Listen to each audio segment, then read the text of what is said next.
where Mondays can be black, but turn to purple.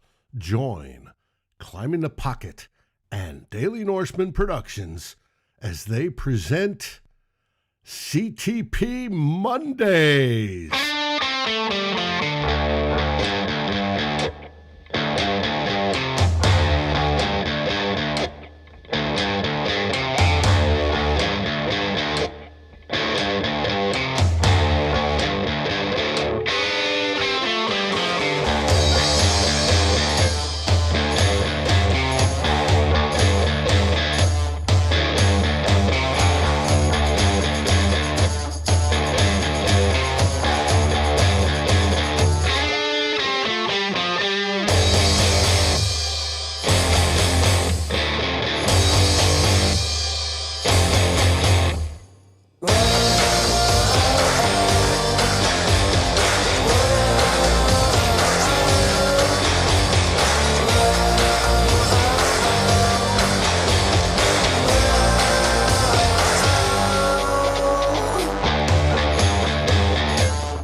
The show features Forness and Deshawn Vaughan as they talk your Minnesota Vikings with you, the fans.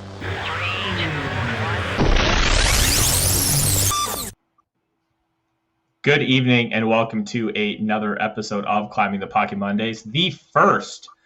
And we are talking about after the Vikings have played a real football game. And let's start off with this. It's time to crack it open because we need some therapy tonight. And joining me is, as always, is my co-host Deshawn Vaughan and a real friend of the network, Score North and Purple Dailies, Phil Mackey. Gentlemen, are we ready for some therapy this evening? Oh, my God. I thought you were just going to crack that beer and just pour it on your head and pass out. It's tempting. We need something after that, man. After that Sunday, ugh. Dude, okay, I know that I'll just start with this. When you have 3 false start penalties in your first 5 plays of the season, 5 scripted plays, mind you, that you've probably been scripting for like 2 weeks, that's a bad omen. That feels like a bad omen. Like, how are you not more organized than 3 false? And then, by the way, the 6th play was an Oli Udoh holding call, I want to say. Heck of a way to stumble out of the gate, Vikings. Thank you, guys.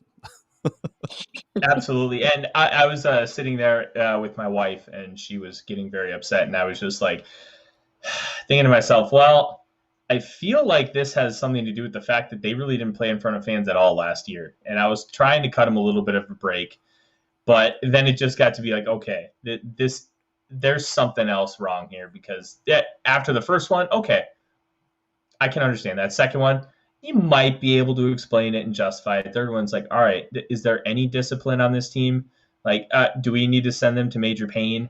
Or I don't know what. It was just really rough to watch, and we're going to dive into that. But first, we are going to have some major therapy regarding the quarterback position, and it's going to be a major wake-up call to a lot of people. And that those of you who have been following our network for a long time know that I'm always a man of my convictions, and I hold no punches back. Those of you who know Deshawn, it's the same exact way with him. And Phil has no problem speaking his mind. So you're going to hear a lot of things tonight that are going to be, one, truthful, and 2, it's going to be tough to hear. And if it's the first time you're hearing these things, well, it's time to open your eyes and ears, ladies and gentlemen, because it's time for some truth serum. Yeah, I'd love to just sort of sit back for a minute and hear what you guys think, because I've been sitting here, I feel like, fighting with people on Vikings Twitter, and we've done our Purple Daily, but I don't really know what either one of you guys thinks of what happened yesterday. So I'd love to hear it and then react accordingly. Yeah, I'll go first. So after the game, after I went to the movies and let my thoughts sit because I couldn't sit alone after that game, I posted some winners and losers, and I put Cousins in my losers. And the thing I saw the most was he had 300 yards and 2 touchdowns, no turnovers or whatever.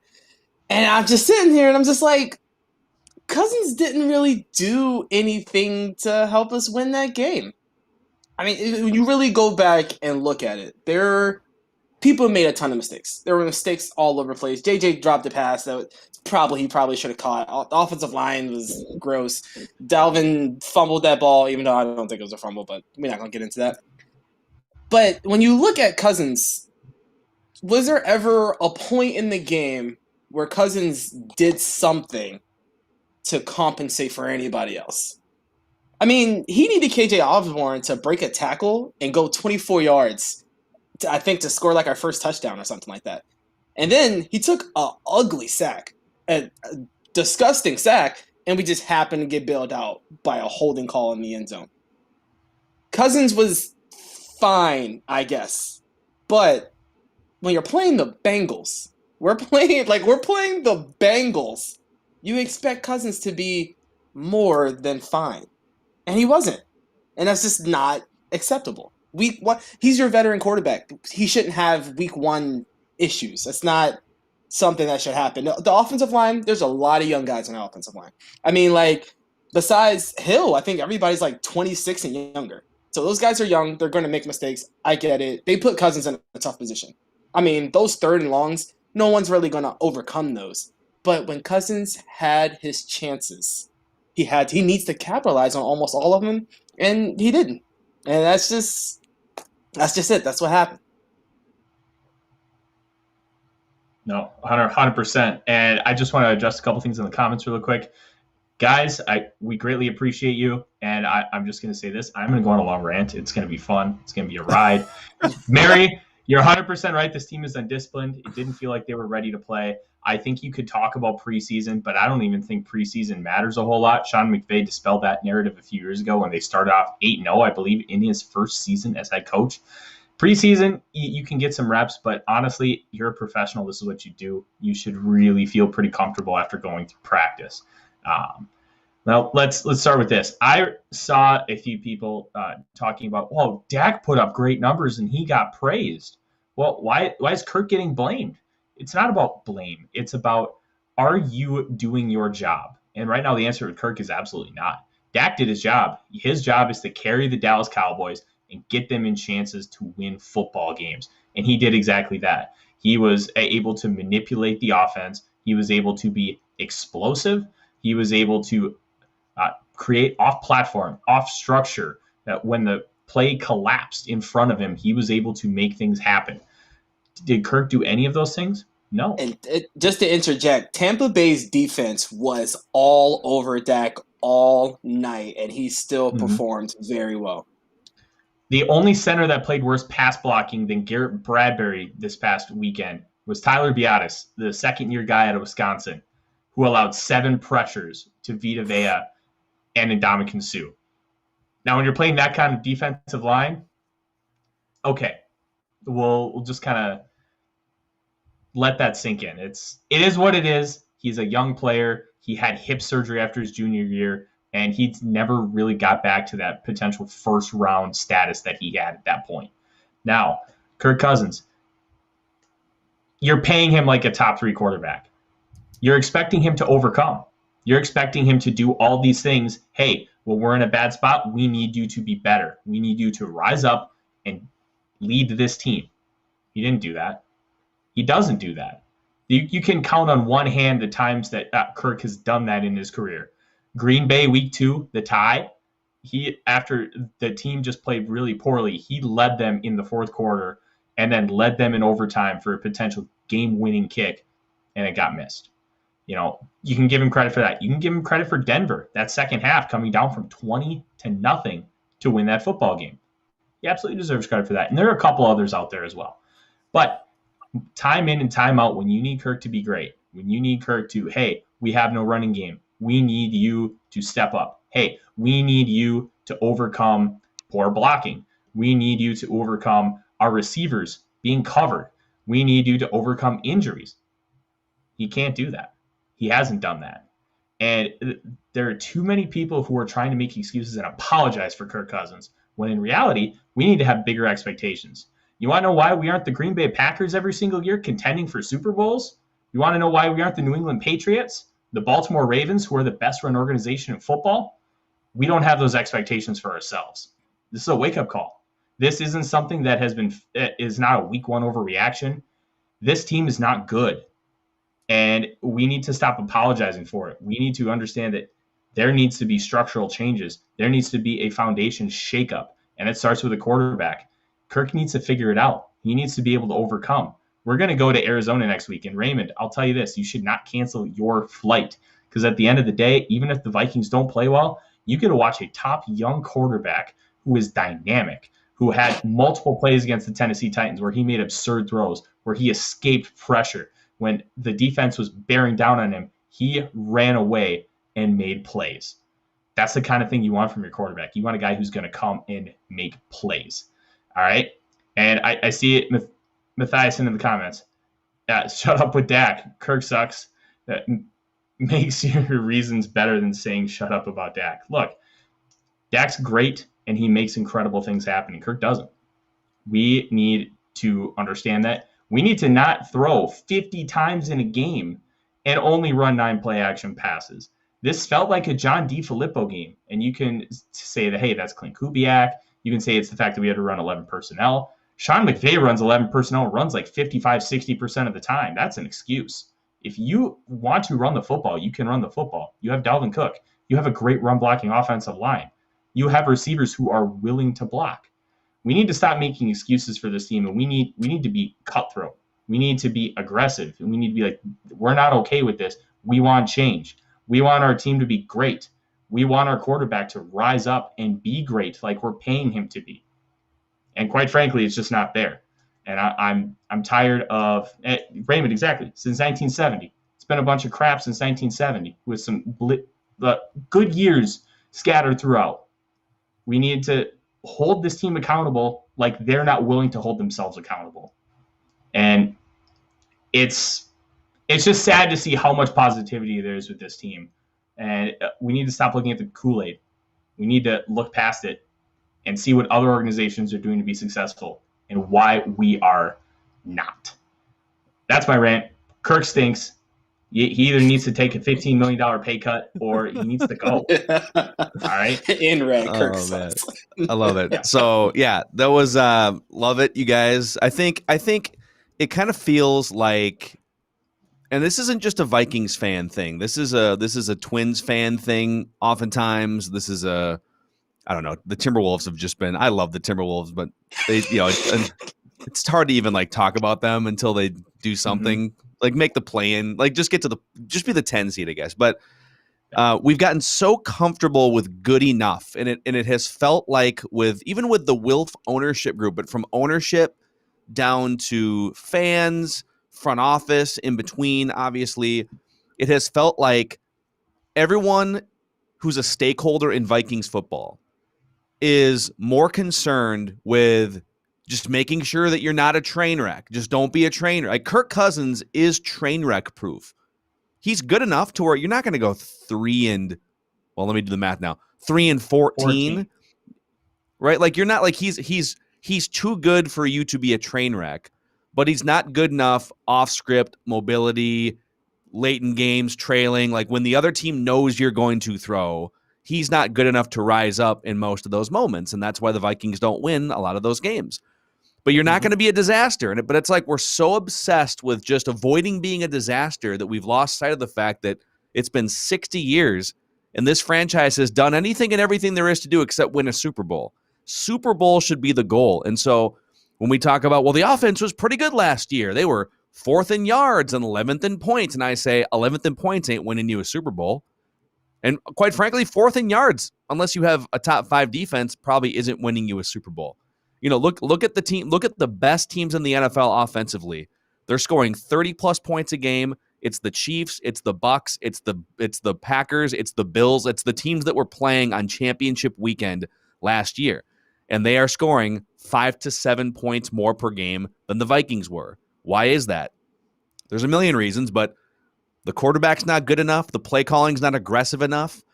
The defense last year wasn't good enough, but the defense by and large under Zimmer has been good enough. Like, you don't need the 1985 Bears defense every year to win a Super Bowl. You need a high octane offense and an aggressive passing offense.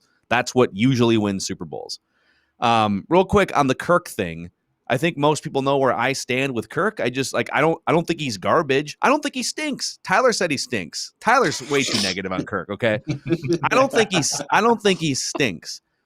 But I think people get confused when you throw out a critique of Kirk. People say you can't blame. They use the word blame. You can't blame Kirk. It's not Kirk's fault. The word fault or blame, right? It's not Kirk's fault that they lost that game yesterday. How can you blame him? I'm not. Deshawn just said, I'm not blaming him for anything. We did our pie chart of blame on Purple Daily today. I did 15% Zimmer's revamped run defense, 15% Zimmer's revamped pass defense, 30% general just confusion and poor leadership all over the offensive side of the ball, 25% everyone who was involved in Garrett Bradbury's position as the starting center, and then 15% video replay botching the Dalvin Cook fumble. Nowhere in there is Kirk Cousins listed as being blamed or at fault for the loss. But when you're paying the second highest cap hit in the NFL to a quarterback, you expect that when things are chaotic around him, things aren't going well, the defense isn't playing well, the offensive line is having a hard time. I need my quarterback, who's getting paid second most money to the cap, to rise up more often than he does, which is almost never. And that's all I'm saying.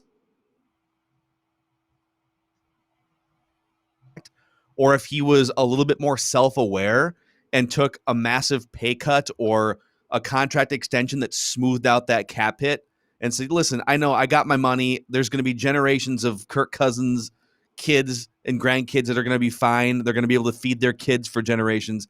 I want to win a Super Bowl. He doesn't have that awareness either. He plays hardball every chance he gets for a new contract.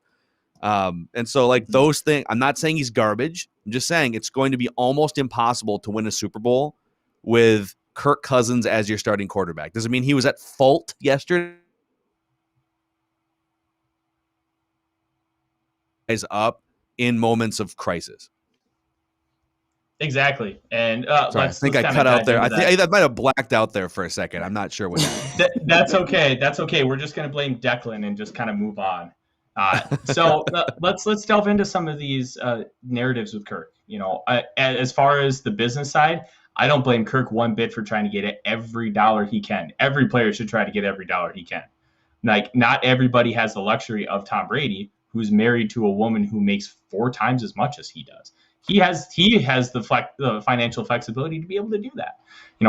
From a performance side, he absolutely should take a pay cut, and I don't think that's a relative hot take.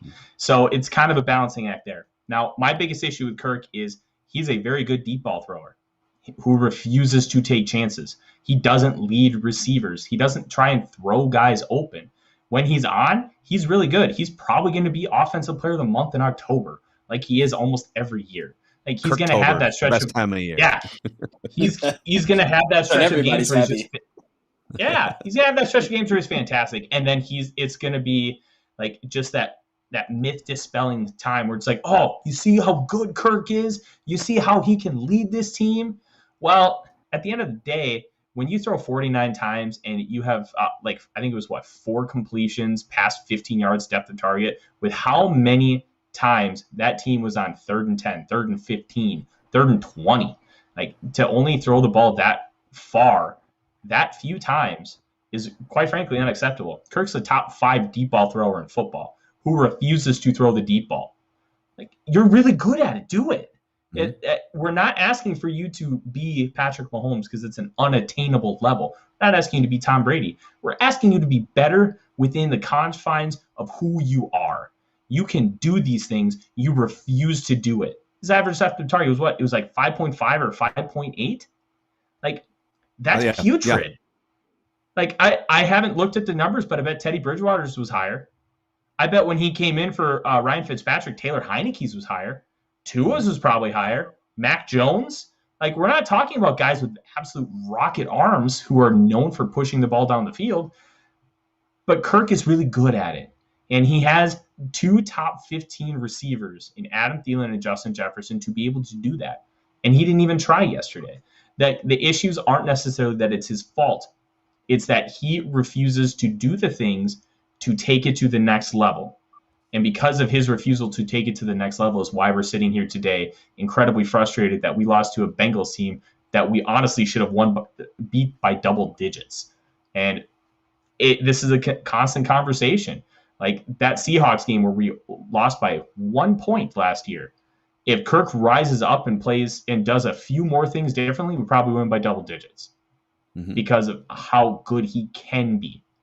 Like the Bears game last year, the Cowboys game last year, a few extra plays of him trying to push the ball down the field could flip those games easily. Like, hey, here's one more thing, and then I'll shut up so Deshawn can jump in here too. But like, again, I hate that this is. I feel like all I talk about sometimes is Kirk Cousins because I just think that until you do something different at that position and with that chunk of money, it's just going to be hard to win a Super Bowl, and that's all I want to see this team do is win a Super Bowl. But they're playing the Bengals in week 1, and I get that it's a road game, but it's the Bengals. That roster is nowhere near complete. They have holes all over the place. It's not a playoff team. I do think Joe Burrow is really, really good, and he made some dagger throws in that game. So they're not the garbage team that maybe they've been portrayed. They're not the Jets, but like that's not a good football team.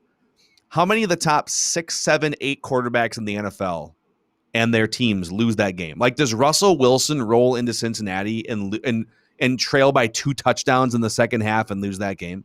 Do the Tampa Bay Bucks with Tom Brady march in and lose that game? You know, like, no.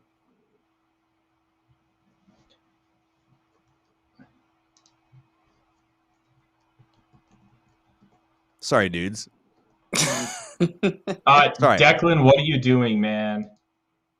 Oh, man. No, I've had tech issues all day here, even with our show earlier today. But my grand point is how many of the top quarterbacks in the NFL and their teams lose that game to Cincinnati? I'll say this because it popped into my head as you were talking about Russell Wilson. He almost did lose to Cincinnati at home. They beat the Bengals 21-20.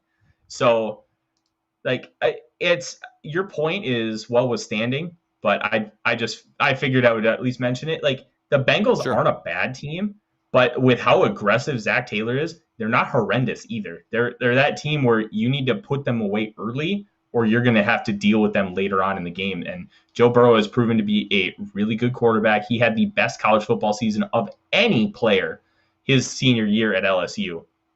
And then you give him 3 really good weapons. You have a great running back behind him. And the offensive line, while not great, at least has 2 good tackles. And that's a huge deal when you're dealing with Danielle Hunter. Like, the fact that we didn't put this team away early, I think, is the bigger issue. I think the Bengals will probably win 5 or 6 games this year just because Burrow is that good. And, like, why can't we put this team away? I think it's a catechism for the entire team because the defense wasn't great. The offense wasn't great. You know what was great? And let's get some positivity here. Special teams. Special teams was great yesterday. The return game was fine. It was competent. The punter, Jordan Berry, was fantastic. All right? Greg Joseph looked like a true NFL kicker, ice in his veins. Like he was focused, ready to go. He was That's a top 5 most clutch kick in Vikings history, man. 53 yards at the buzzer. Then he just walks and then he back, made it twice. Puts the hat on. Yeah. Dude, like the special teams unit was the biggest plus for this game, and we should have been able to put this team early with how good and talented this team is. So it's frustrating. So I will say there were some things that happened in this game that you're not going to see every week. I'll give them that benefit of the doubt. You're not going to see false starts like that every week. You probably won't even see refs call holding that much, even if it actually happens. You probably won't even see them call it that much anyway. This was like the textbook Vikings mess up game. You struggle early.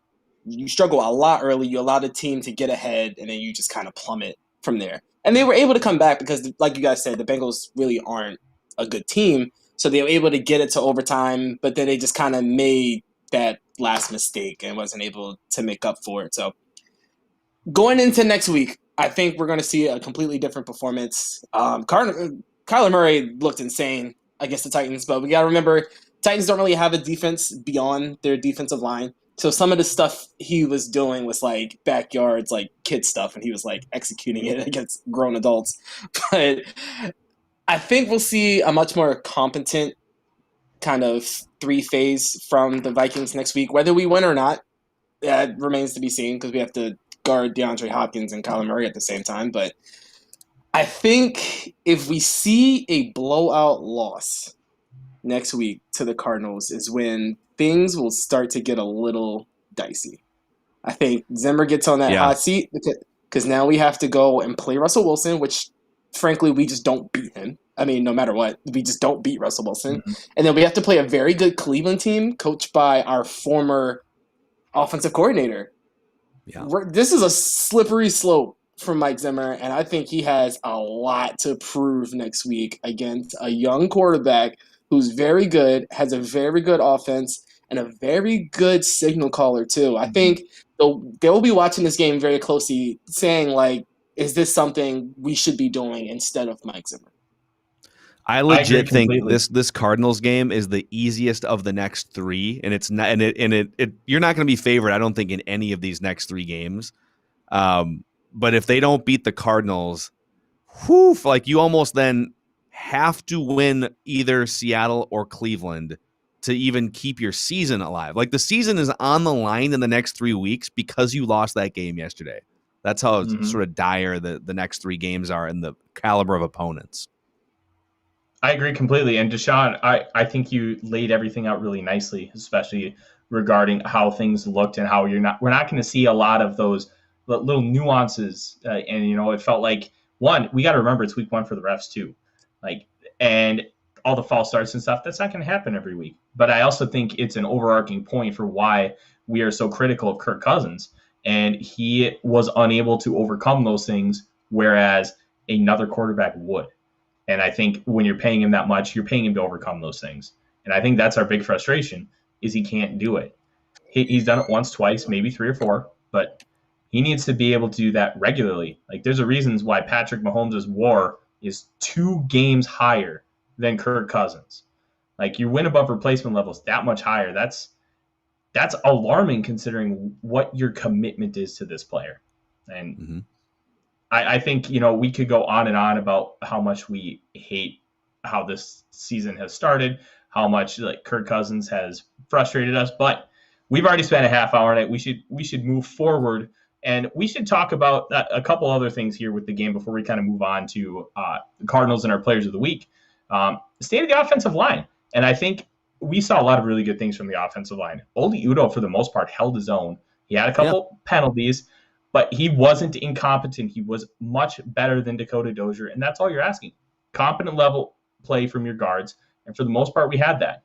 But I think we really need to talk about Garrett Bradbury and how Garrett Bradbury probably should not start another game for the Minnesota Vikings because he's getting forklifted by people 40 to 50 pounds smaller than him. Like I don't understand how he can't utilize leverage and squat with his smallish frame, his short arms, and get underneath the pad level. Like in concept, it's so easy, but he can't do it. And I think you need to chalk it up to a bust. It's the antithesis of why Rick Spielman has not been a great GM for the last few years, but we won't dive into that today. We'll dive into that more moving forward.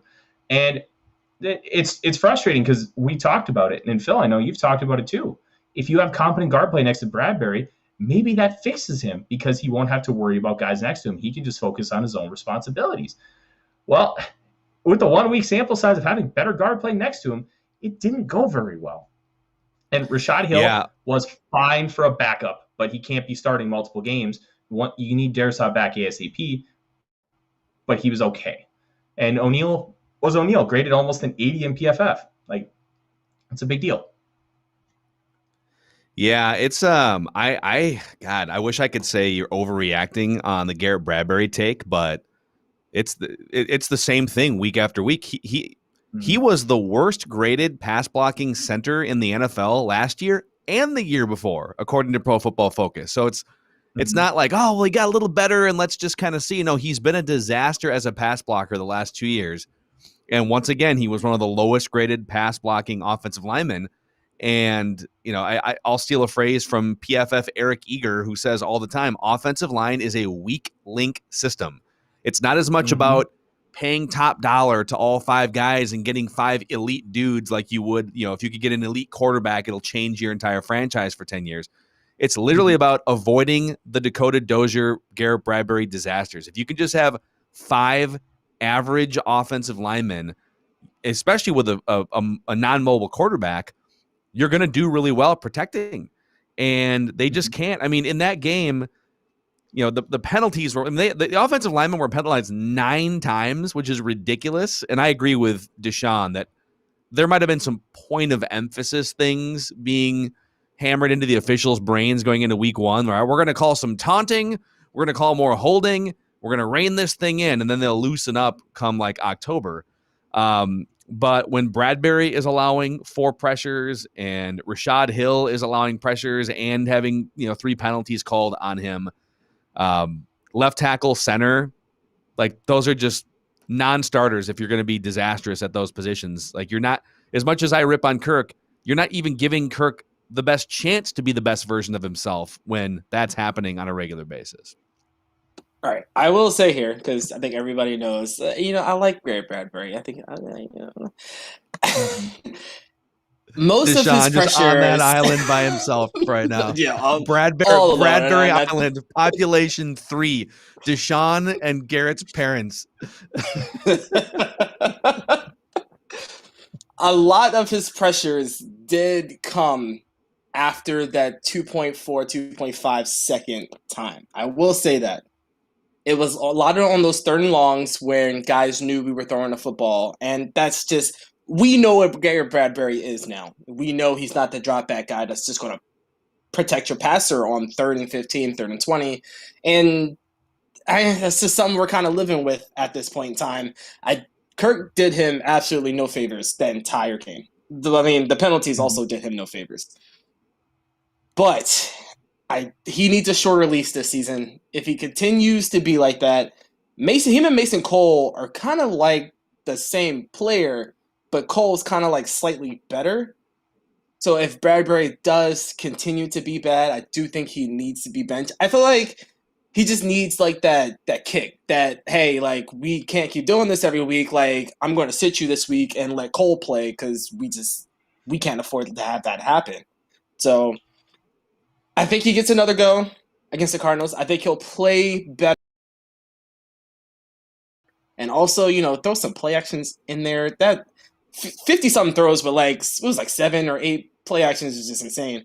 But I'm a little more lenient this week. I think Kirk kind of put him in some bad positions. They were in bad positions all day, but he does need that leash shortened a lot, especially now because we have depth. It's not Brett Jones back there anymore. We have a guy who can step in, play, and be better in run blocking and pass blocking. Yeah. So I think you shorten that leash, but I think he'll perform better next week.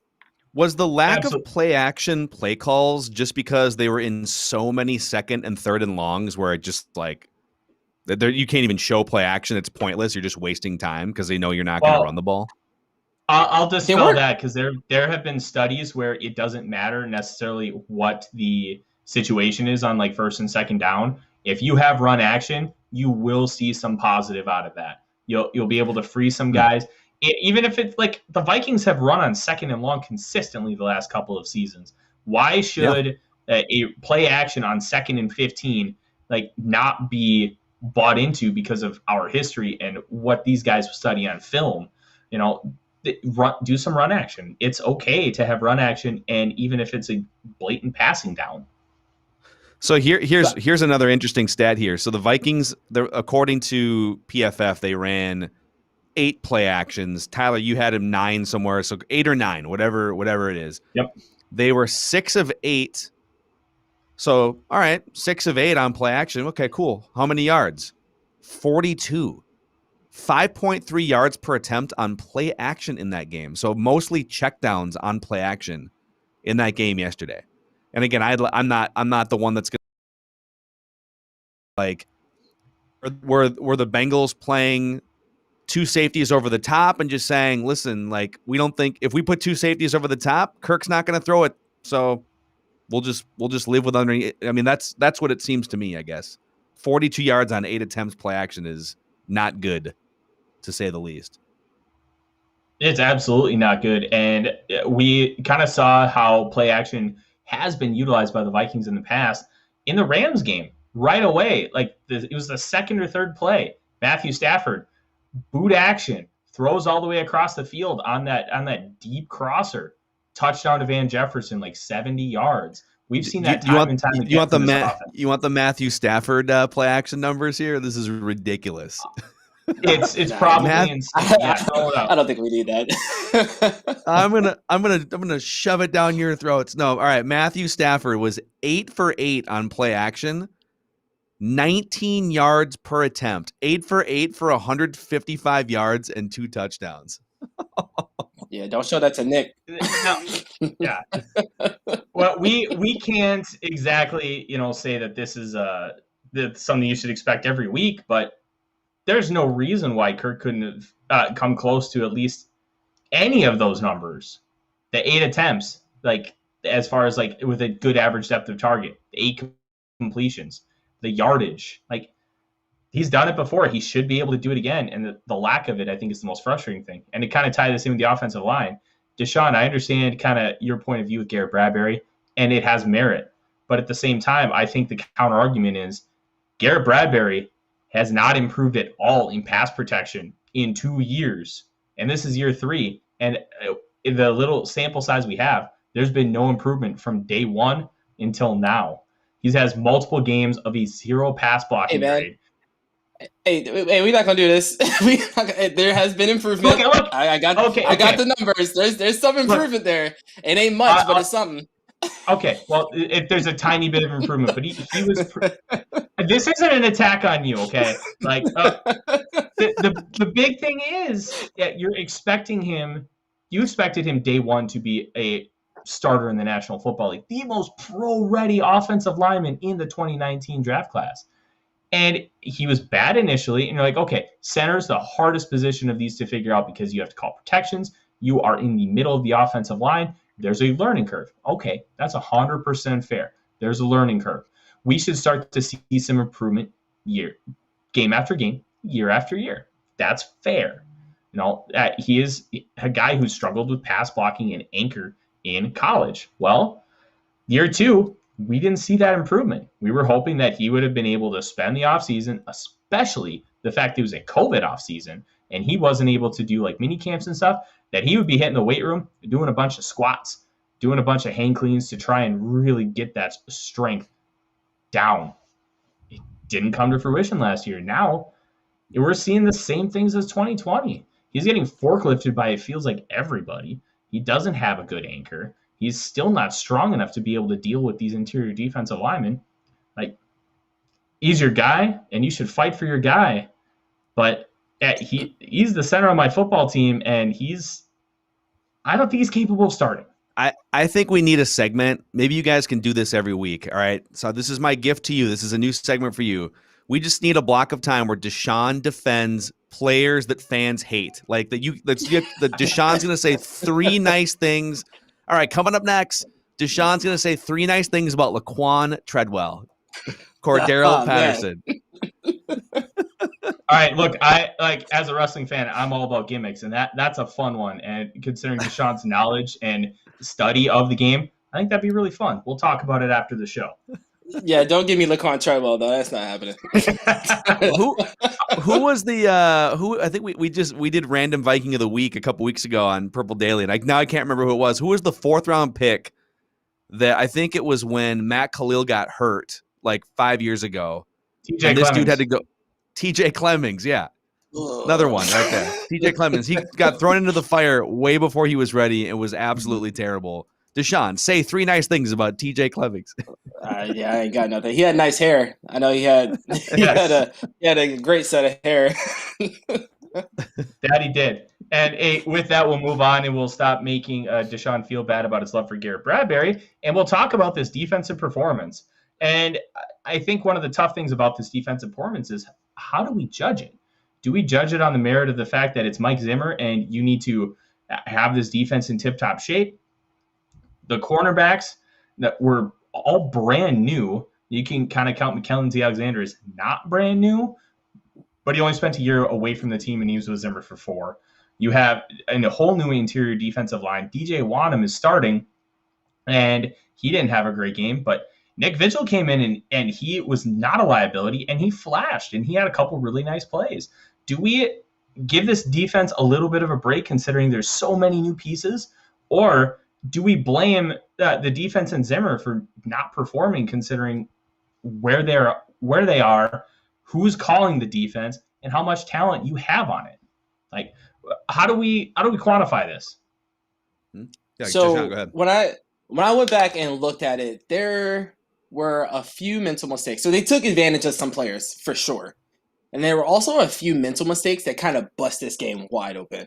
So that Breeland touchdown, I'm not sure if if Breeland was supposed to be deep. No, when I looked at it again, they called a blitz on that play, and it looked like someone occupied the wrong gap and kind of held Kendricks up, so the blitz didn't work. And if you watch it, Breeland's just looking in the backfield the entire time. He doesn't even turn his head.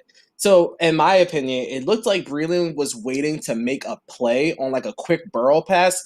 The blitz didn't get there, and Jamar Chase just runs right by him for what was probably like the worst touchdown in the game. It was like just pitch and catch for Joe Burrow and Jamar Chase. It was so easy.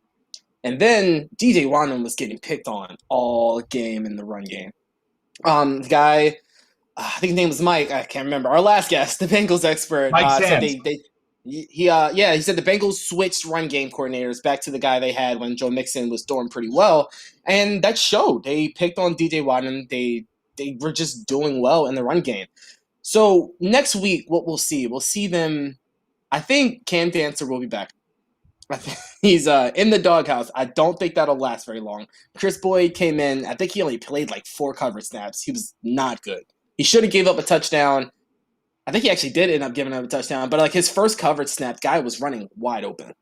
So I think we'll see Cam Dancer back. I think we'll get a little bit of a better rotation. I don't think we'll see DJ Wanham starting. Stephen Weatherly came in and provided an instant spark in run defense. He was beating his guy consistently, and that's when we saw the Bengals have to punt like 3 or 4 drives in a row, because Stephen Weatherly was allowing other guys to make plays on the ball. He redirected Joe Mixon every time he ran towards him. Patrick Peterson was fine. Eric Kendricks played well. Like you said, Nick Vigil played pretty okay for somebody who's just filling in. That pass rush, there was a problem there. Danielle Hunter was being doubled and triple teamed. There's a picture going around Twitter of like Danielle Hunter being like hugged by like 3 offensive linemen, and the caption's like asking like, why didn't he do anything all game? I think you'll see a lot more Sheldon Richardson. I saw a tweet out there saying that he played the least amount of snaps in his like entire career. He's arguably our second best pass rusher, so I think we'll see more of him. I think we'll see more Weatherly. I think we'll see more Griffin. And we'll start to see more veteran presence, and we'll start to be able to get pass rush without having to create. So I think this defense kind of deserves a pass, because we saw them actually. The defense is why we were in the game. The Bengals they should have had us put away. Zach Taylor goes for this stupid 4th down call. I don't know what that was about, but they stop it. They allow us to come back.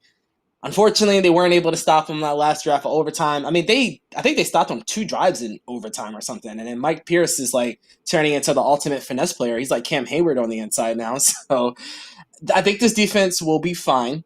We saw some mental mistakes that we'll see clear up as we kind of fix the depth chart. Also, not great performance. You want to see them shut someone like the Bengals down. But in this day and age of the NFL, you have a good quarterback. You have what seems to be a pretty solid play caller. You're not going to stop offenses forever. Mm-hmm. Yeah, those are a lot of good points. I would point out 2 things. Number one, and the broadcast team, albeit I'm not a big Chris Myers. Chris Myers is like, you know that you've got the bottom of the barrel matchup when he's your play-by-play guy on Fox. It's like, oh God. But the broadcast crew did a good job of pointing out the different looks up front the Vikings defense was giving. There were some plays where you'd have Dalvin Tomlinson and Michael Pierce both lined up on the same side of the formation, overloading your 2 nose tackles, right? Like that type of stuff we haven't seen before with Mike Zimmer. So different formations and different looks, but my main takeaway and my main point, and I pretty much agree with everything you just said, is they just added or got back from injury like 8 guys, right? So, like, who are the returners who played heavy snaps last year? Harrison Smith, Eric Kendricks played about 3/4 of the season. So Danielle Hunter's new, quote unquote, at least with this group. Michael Pierce is new. Dalvin Tomlinson's new. Weatherly is back, and Wanham is still young, but I guess Wanham counts because he played last year.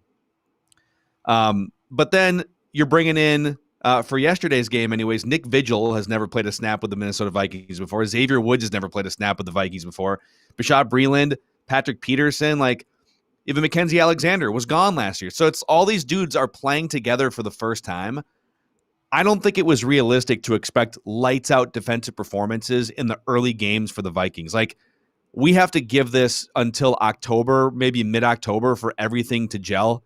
And the question's going to be, how well can they hold it together against some really tough opponents now that you've lost in week 1? Because by the time you get your defense together, if you're 1-4, it might not matter. So, like, they're in a tough spot. They have to get this thing clicking for Kyler Murray, Russell Wilson, and I'm not going to say Baker Mayfield. I'll say Kevin Stefanski's scheme and that offensive line and those weapons and Baker Mayfield driving a Ferrari on offense. You don't really have time to sort of, well, we'll just take a few weeks to get our footing defensively. It's like, no, you got Russell Wilson in 2 weeks. You got Kyler Murray in 6 days. You got to figure it out. So it's tough. I agree 100%. It's a very difficult situation the Vikings have put themselves in by losing what feels like a gimme game. I think the one thing that we can hope for with this team is when you look back to 2015 and how we absolutely blew that game against the 49ers, who ended up not a very good football team. They didn't come close to making the playoffs. I believe that was Colin Kaepernick's last or second to last year as a starter, and as far as like numbers go and everything, he wasn't exactly great. And we just got absolutely lambasted in that game. Came back, won the division 11-5. So I think that was the Carlos Hyde game, man. That was Hyde was a monster. And I think when you look at all of that, it kind of gives you some hope here. But they need to figure things out real quick if they want to make any kind of noise. The Cardinals were a very big pretender last year. They started hot and they finished real ice cold. Right now they're hot. And Kyler Murray looks like he's starting to figure it out as an NFL quarterback. And we'll kind of move into a little bit of a preview of this game. Kind of the big things that we need to look for. We need to look for this offense gelling.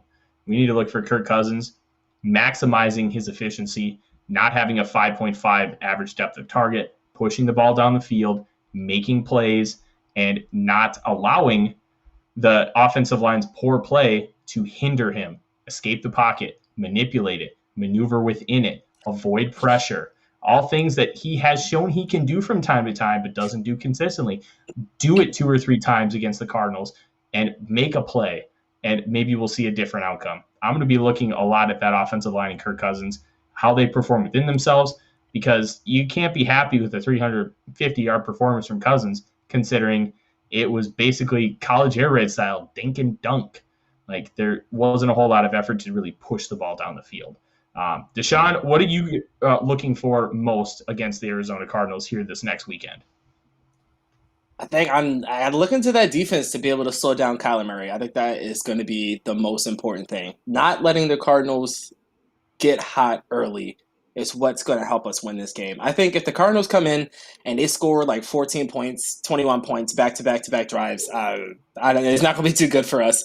So I think we got to give this offense a chance to get in, get settled. They're going to have to put up points early because this is an offense that can put up points very fast. So they're going to have to put up points early, but I think this defense is going to have to do their best to slow down Kyler Murray.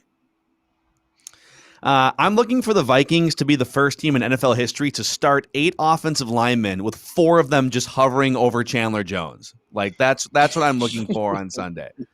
Just all right. So Mason Cole, get over here for a second. Dakota Dozier, we're going to bring you back in here. We just want you to stand there. Just be a big thing for Chandler Jones to have to go around. And Jefferson, you'll be the only wide receiver. So I guess I mean the offensive line was already tested. There are many more tests on the horizon, and Chandler Jones is the next one. So if they don't get things fixed up, I just don't see how there's going to be much of a difference in anything offensively. So yeah, and I love Kyler Murray, man. He is so fun to watch. Human joystick. It won't be fun to watch him juking the Vikings defense on Sunday, but he is, just from a football fan standpoint, that dude is a really fun player to watch. He is a really fun player to watch, and I hope he does have success outside of this week. Phil, I'm going to drop a picture into your DMs really quick that I think you will find hilarious, considering what we just talked about, having like 4 offensive linemen just hovering over a player. It's a picture of Cal versus Washington, either last year or 2019, where it's a quarterback and there's 10 guys lined up in front of him, and it's one of the funniest things I've ever seen while watching college film. They're all tight ends and offensive linemen. No receivers, no running backs, nothing. And you'll have to check that out post game. Anyways, we'll go with this, Phil. I'll give you a couple minutes to kind of think. We on CTP Mondays give our player of the week, whether it be offensive player, defensive player, special teams. So we'll give you a minute to kind of think of that. I am going to give my player of the week to Jordan Berry, the punter. He had a fantastic game. He was able to flip the field, and when backed up, he didn't short kick punts. He was getting it past the 40-yard line. He was able to control the field position game, and he wasn't bad. He was a competent punter. He held the ball well for the kicks, and it was a real nice change of pace. It felt like the first year Britton Colquitt was here, and Colquitt was a top 5 PFF punter. Jordan Berry was a good punter yesterday, and I hope that continues. But everybody I know that with Pittsburgh has said the same thing, that he is a good punter, but they also just drafted Presley Harvin III, who is like 6'2", 270 with an absolute cannon of a leg. So yeah, you can't say no to just a thick boy punter. Deshawn? I'm telling you, wow, I cut out and I come back and I just hear thick boy punter at the end of that sentence. And here we go. That warrants this. Football. We will see him when we play the Steelers this year. He is a mammoth of a man. So just fun to see somebody that large as a punter. Deshawn, who's your player of the week this week? Player of the week, I have to go with Michael Pierce, man. He misses the entire year. He comes back, and he matches his season high in sacks. Michael Pierce has never gotten more than 2 sacks in the season. Baltimore used him as a 2-down player. He comes in, and he shows some super athletic move. He wasn't out here bull rushing people, even though he was also doing that. He was – and Trey Hopkins. I highlighted Trey Hopkins when we spoke to our Bengals guy. Trey Hopkins is solid. He's no pushover, and he was getting Hopkins with technique-style stuff. I tweeted it out. I think Andre Patterson might have done it again. He's taken a player who was thought to just be this one guy. He's taught him some things, and now he's out there translating on the field. For it to happen week 1 was super unexpected. It was great. I'm super happy for Mike Pierce. I hope he can go on to have, 10 sacks or something. That'd be wild. 360 pounds and 10 sacks? Like, what? Yeah, he looked great in training camp too. Our guy Judd was out there on a daily basis he was saying 2 things. The offense looks like a disaster. Everything is a check down and everything's incohesive, and sure enough, that carried its way. But he said Michael Pierce looks legit. And so my player of the week, KJ Osborne, 7 catches for 76 yards. I mean, Irv Smith Jr. going down, I think, had everyone feeling like, man, who's the third option? Is it going to be Conklin? Mike Zimmer said, probably going to wind up with a lot of 3 wide receiver sets, and someone's going to have to step up. And for KJ Osborne to be targeted 9 times, and really that's his first major run. I mean, he's had snaps before, but that's his first major run as a rotation wide receiver. For Kirk to trust and find him 7 times out of 9 targets for 76 yards, it just feels like, all right, there's a reliable safety blanket in there that's better than Chad Beebe that you can slot in and feel comfortable about. Yeah, that fourth down 100%. Catch was big. That was real big.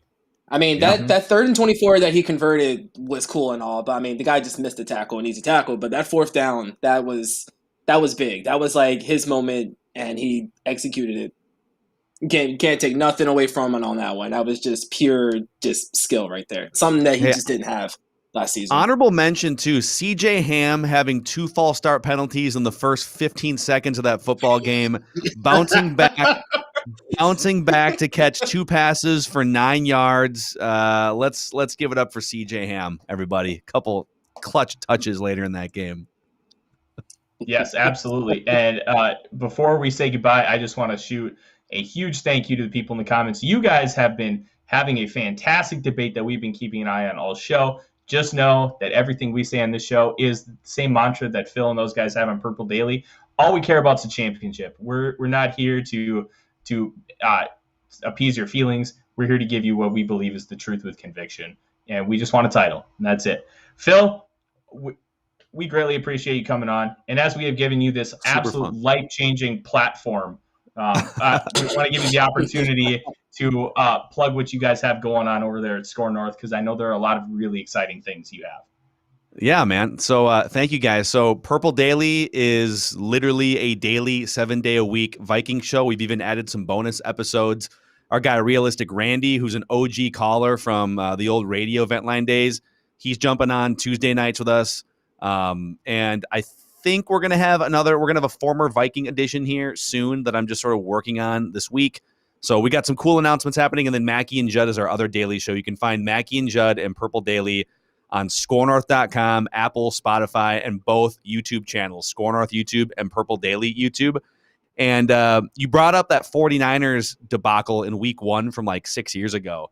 And don't ask me why, but I literally have cataloged audio from that game on my computer. I'm going to leave you with this. You think you like football? Trent Dilfer doesn't just really like football. He loves football. Carlos Hyde, little penetration, boom, and then the spin move. We've seen power. We've seen acceleration by Carlos Hyde. Welcome, NFL, to Carlos Hyde. The bell cow back for the San Francisco 49ers. Football, yeah! Football! Carlos Hyde just putting guys on skates, baby. That was good stuff, Phil. Thank you once again for coming on. Thank you, Deshawn. Thank you to our producer, Dave, who has been hanging out in the background, making sure that this ship has a smooth sail here this evening. Thank you to everybody in the comments section. We greatly appreciate you hanging out with us. This is one of the highest rated shows Deshawn and I have done so far, and it is thanks to you that we continue to do this. And just remember, even though today's Monday was black, you come here because we turn it purple. Have a great night, everyone.